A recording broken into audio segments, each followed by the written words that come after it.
Starting with interface. एक बार फिर से हम इंटरफेस समझेंगे, ठीक है। सो interface, this is also called as preparatory phase.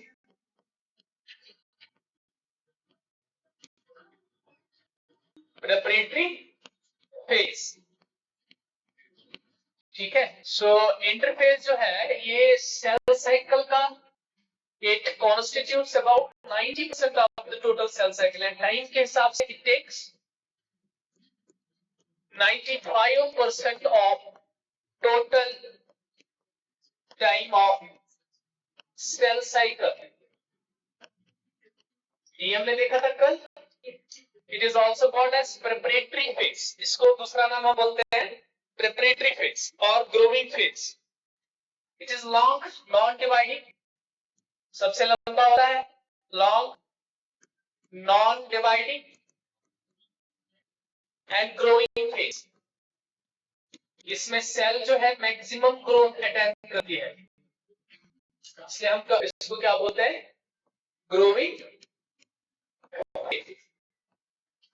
Most active phase होता है, ठीक है।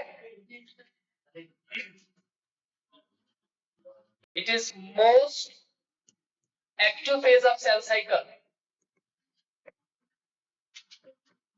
सेल साइकिल ऐसा इसीलिए है क्योंकि इसी फेज में दो इंपॉर्टेंट प्रोसेसेस होती है। One we call as DNA replication, another is called as cell growth, ठीक है।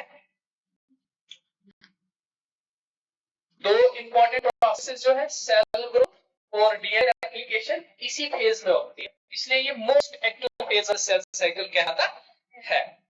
Now this period is of intense growth and synthesis, ठीक है। तो यहाँ पे जो ये वाला पीरियड है, this is a period of intense growth, period of intense growth, इसलिए इसको बोलते भी है gap phase of growth phase, ठीक है। इंटेंस ग्रोथ होता है इस फेज में क्योंकि इसमें सेल जो है वो सिंथेसाइज करते हैं हर उस चीज को जो उसको चाहिए सेल डिवीजन के लिए, clear. So will say that synthesis in which intense growth and synthesis. So this is what? It is the period of intense growth and synthesis. क्योंकि इसमें क्या होता है, जो सेल होती है सेल पाइल करती है या एक्यूमुलेट करती है, क्या all those materials इसकी शक्ल में बायोमॉलिक्यूल की शक्ल से, in the form of biomolecules which are required for, ठीक है, required for cell growth। तो क्या बोला आपने नए से, चलो इंटरफेज मोस्ट एक्टिव फेज होता है। ऐसा इसलिए है क्योंकि इसी फेज में सेल हर उस चीज को अपने अंदर लेके जाती है जो चीज उसको लगेगा सेल डिवीजन करने के, क्लियर। जिसमें ग्रोथ होता है और सिंथेसिस होता है किनका, उन मॉलिक्यूल्स का जो कि सेल डिवीजन में काम आएगी। हमें क्लियर, चले। Then it is viewed as resting phase, इसको बोला तो जाता है resting phase. It is viewed as resting phase.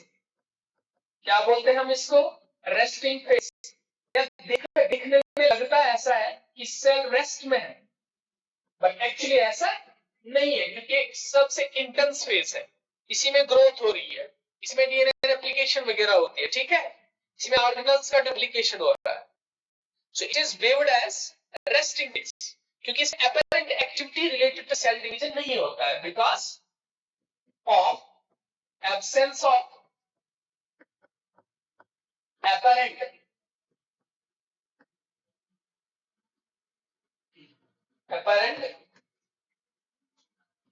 activities related to cell division। इसमें ज्यादा लगता नहीं है कि ये सेल डिवाइड कर रही है, ठीक है, क्योंकि इसमें प्रिपेयर हो रही है सेल डिवाइड, एपरेंट विजिबिलिटी नहीं है, दिख नहीं रहा है कि सेल डिवाइड कर रही है, ठीक है, इसलिए इसको हम कहीं ना कहीं एज रेस्टिंग फेज व्यू करते हैं, ठीक ठीक है यहां तक। Now this phase is further divided into three phases. जो interphase है, it is further divided into three phases. Divided into three subphases. क्या क्या? पहला gap one phase, G1, then synthesis phase, and G2 in a gap 2. ये तीन सब phases है interphase. Clear? यहाँ पे क्या समझ? Talking about the first one, that is first subphase of interface called gap 1 or G1 phase. G1 phase.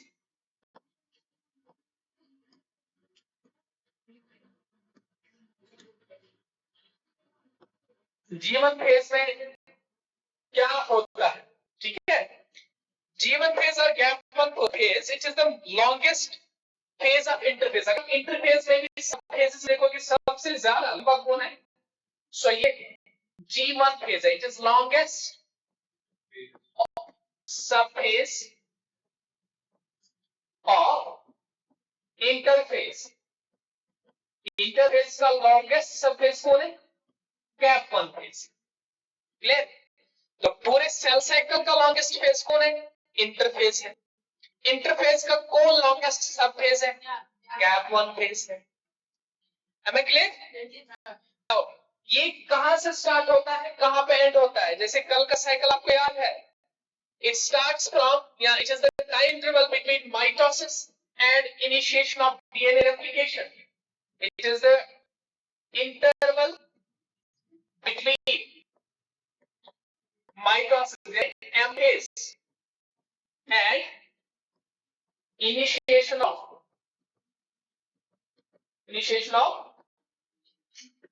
S phase यानी synthetic phase. S phase क्या होता है? DNA replication. तो सिंपली बोलिए कि वो वाला टाइम गैप जो कहां से स्टार्ट होता है?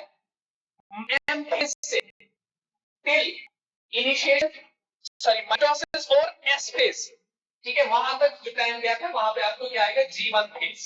आ रहा है समझ? जैसे सेल साइकिल कलम अगर मैं इधर पे बनाऊंगा तो सेल साइकिल में ये वाला फेज क्या है? This is called as M phase. तो ये सारा बाकी बचा इंटरफेस. इस इंटरफेस में पहला क्या है? G1, this is G2 and this is S phase. अब G1 फेज कहां से कहां की तरफ है?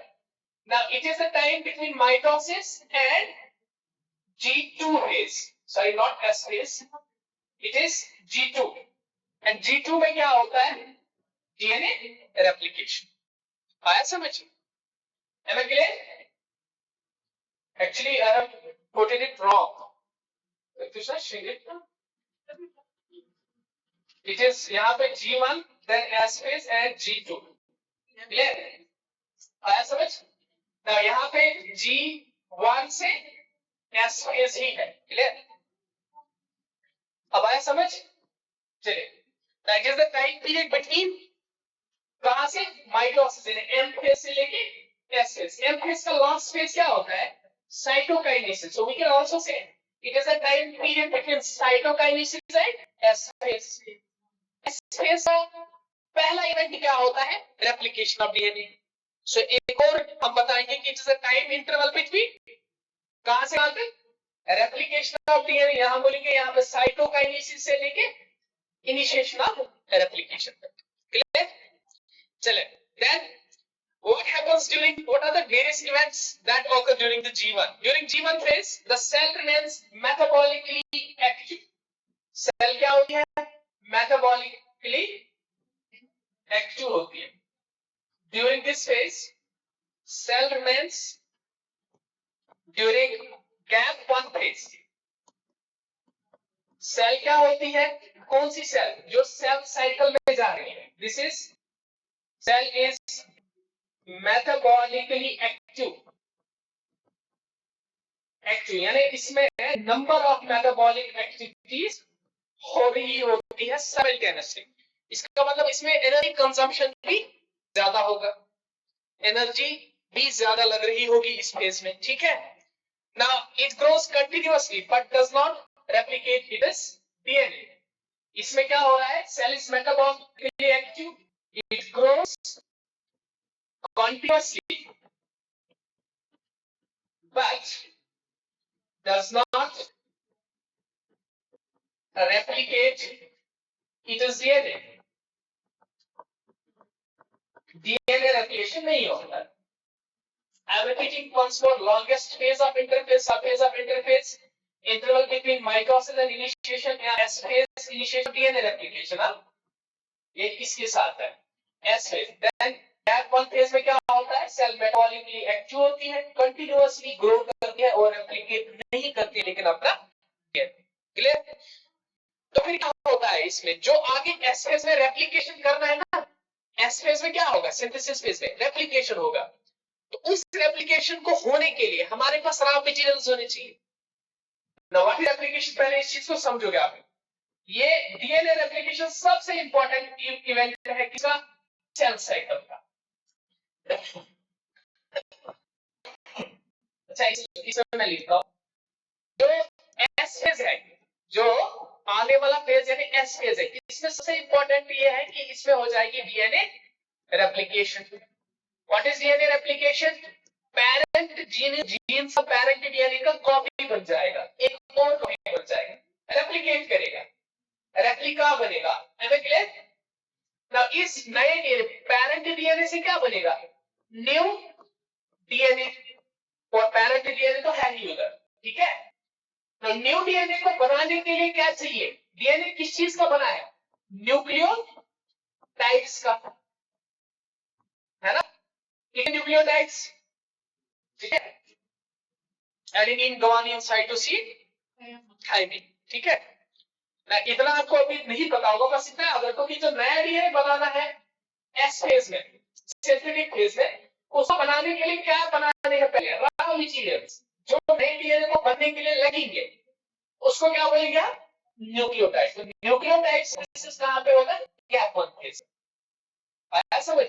लेकिन डीएनए रेप्लिकेशन में किसमें, एस फेज में, लेकिन उससे पहले डीएनए रेप्लिकेशन के लिए लगने वाली चीजें कहां पे हो जाएंगी सिंथेसाइज, गैप वन फेज में। Am I clear. चलो तो यहां पे यू विल राइट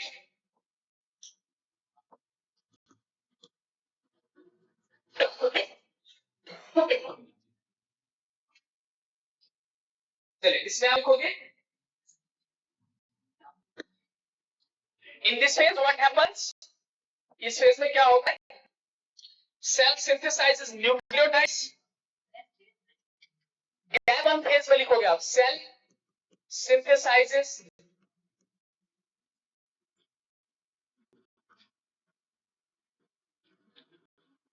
न्यूक्लियोटाइड्स। एक तो न्यूक्लियोटाइड्स लगेंगे, दूसरा जो आने वाले लगेंगे एटीपीस, इसी तरीके से प्रोटीन्स बनाने के लिए एमाइनो एसिड्स एक्स्ट्रा। सिंपली जो भी एस फेज में चीजें बनेगी उनके लिए जो रॉ मटेरियल्स है वो किस में एक्यूमुलेट या सिंथेसाइज किए जाएंगे, गैप वन फेज। क्लियर और है समझ। तो गैप वन फेज में क्या हो रहा है, डीएनए रेप्लिकेशन के लिए न्यूक्लियोटाइड्स जो लगेंगे उनकी सिंथेसिस हो रही है, प्रोटीन डबल करने के लिए जो अमीनो एसिड्स लगेंगे उनकी सिंथेसिस हो रही है, और है समझ। Now then, इसमें most of the organelles duplication takes place, ठीक है। गैप वन फेज में also duplication of most organelles takes place except कुछ, जैसे एक्सेप्शन क्या है, माइटोकॉन्ड्रिया, प्लास्टिड है, ठीक है, प्लास्टिड का नहीं हो जाएगा, इसी तरह से गोल्गी बॉडी का नहीं होगा। ले तो G1 फेज में ऑर्गेनल्स का भी रेप्लिकेशन हो जाता है except for mitochondria, plastid, Golgi body. And इसके अलावा सेंट्रियोल का भी, क्योंकि सेंट्रियोल आगे जाके जी में बनेगा। ठीक है, आया समझ यहां तक? Now clear? क्या याद रखना है? कुछ ही पॉइंट्स याद रखने। पहला, लॉन्गेस्ट सरफेस ये रहा है। दूसरा, कहां से कहां तक, कहां स्टार्ट कहां पे एंड। तीसरा, इसमें सेल मेटाबॉलिकली एक्टिव होती है क्योंकि ये सेल कंटिन्यूअसली ग्रो कर रही होती है। ठीक है, लेकिन डीएनए रेप्लिकेशन नहीं होती है इसमें। लेकिन जो आने वाले डीएनए रेप्लिकेशन इवेंट के लिए चीजें लगेंगी, उन सब का सिंथेसिस इसी फेज में होता है। एटीपी भी इसी फेज में सिंथेसाइज होता है। ठीक है, ऑर्गेनल्स भी डुप्लीकेट करती है इसी फेज में, except for mitochondria, plasmid, Golgi body and centriole. मैं क्लियर? यहां तक आया समझ? चले, नाउ अगर हम ये पॉइंट आप याद रखोगे, if G1 phase is shorter, if G1 phase is shorter, इसका मतलब generation time is shorter. Clear? और ये जनरेशन टाइम किन शॉर्टर होता है? उन सेल्स में जो कि एक्टिवली डिवाइड कर रही होगी, actively dividing cells. Long story short, जो भी सेल फास्ट डिवीजन कर रहा होता है उसमें गैप 1 पीरियड शॉर्टेस्ट होगा। ऑलराइट, समझ? और फास्ट, सबसे फास्ट डिवाइड कौन कर रही होती है सेल? एम्ब्रियोनिक सेल्स, जिनको आप ब्लास्टोमेयर्स बोलते हो, ज़ायगोट से निकलने वाली सेल्स। क्लियर? क्लीवेज वाली cells. Clear? Simply put, if G1 phase is shorter, cell will be divided actively. Generation time is small. Shorter generation time. Clear? आया समझ? Then, towards the end of this G1 phase, now this is very very important. अब जो मैं पढ़ा रहा हूं, towards the end of G1 phase, G1 phase, वहां पे होता है एक check point. There is a check point, और इस चेक पॉइंट को हम क्या बोलते हैं?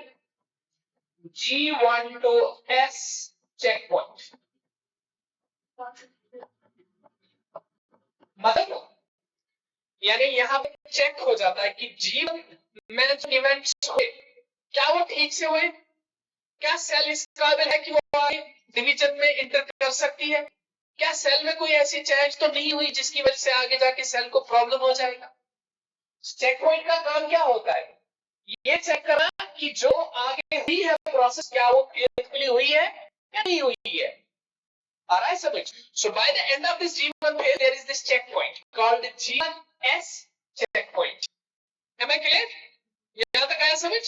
Now, इसका काम क्या होता है? This G1S checkpoint, this checks, ये क्या करता है? ये चेक करता है किसको? पहला, सेल साइज को। किसको? सेल साइज को।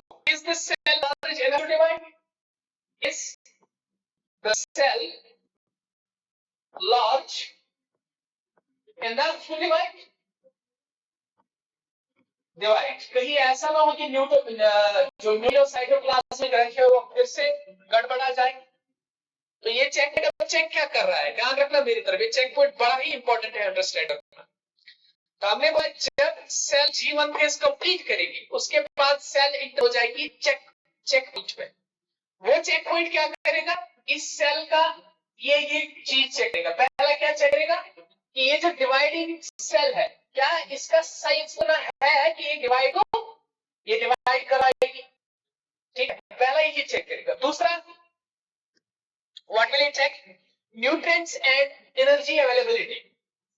Nutrients and energy availability. Nutrients and energy availability. Are sufficient nutrients present? Are they sufficiently present? जितना सेल डिवीजन के लिए चाहिए क्या उतने बराबर प्रेजेंट है या कोई मिसिंग तो नहीं, ये भी चेक करेगा कौन, G1S check point. The third important thing it will check growth signals. Growth signals जो हार्मोन से आएंगे, ग्रोथ जैसे सोमैटोस्टैटिन, सॉरी ग्रोथ हार्मोन, क्या जो ग्रोथ हार्मोन आ रहा है वो इस सेल का चाह रहा है कि इसको डिवाइड हो करना चाहिए कि नहीं करना चाहिए, ये भी चेक करेगा कि has the cell received proper signals or hormones, has the cell received proper hormones or signals to divide. Clear, तो ये भी चेक करेगा ये वाला check point. Clear. Then the last thing it will check, sorry, this is the fourth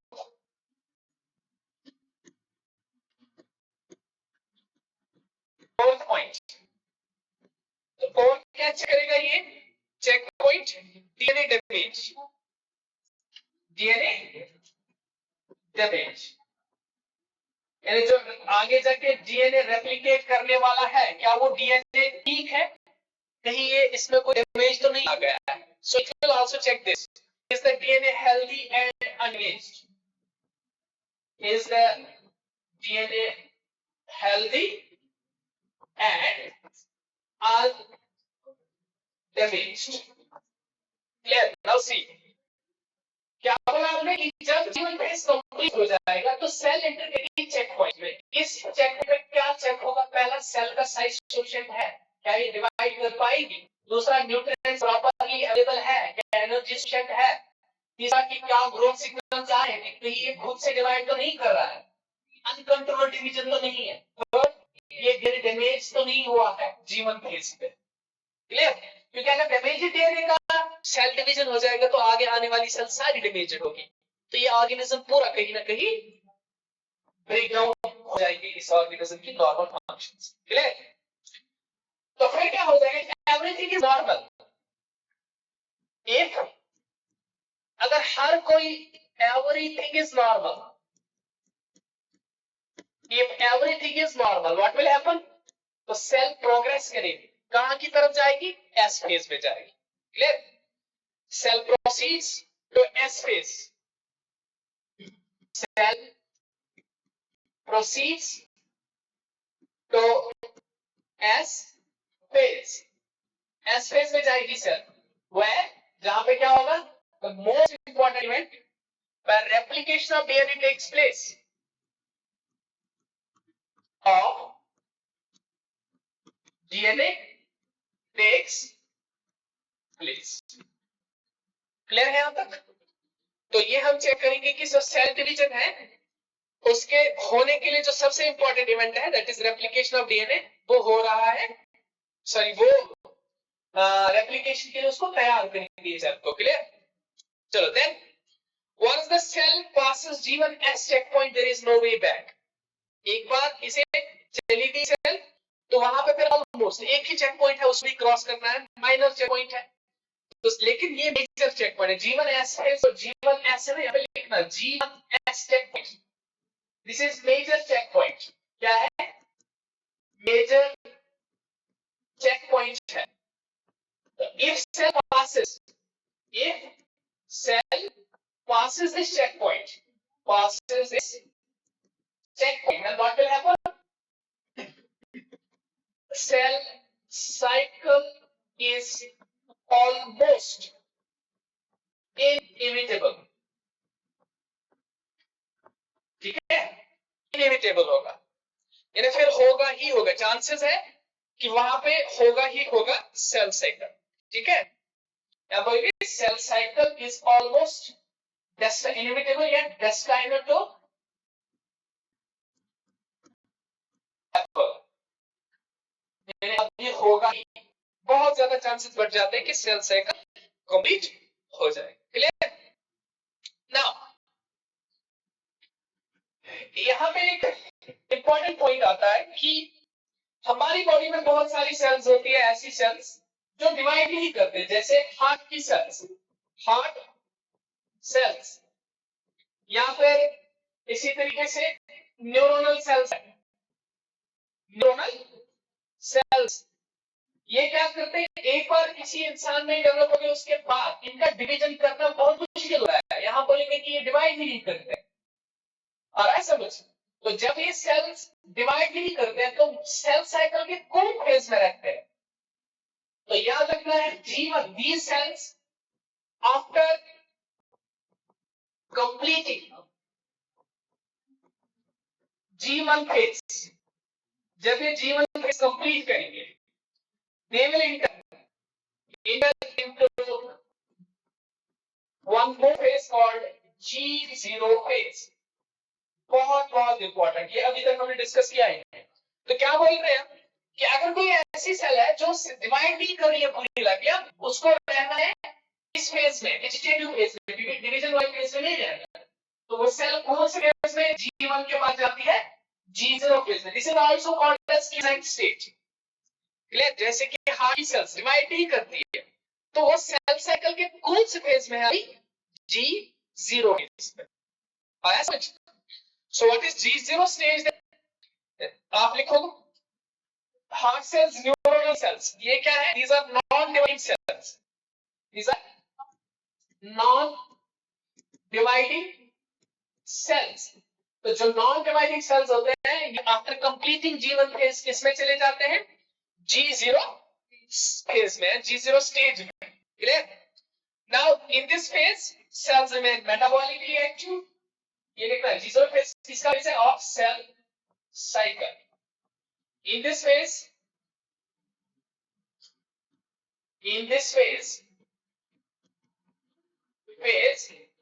cells remain metabolically active,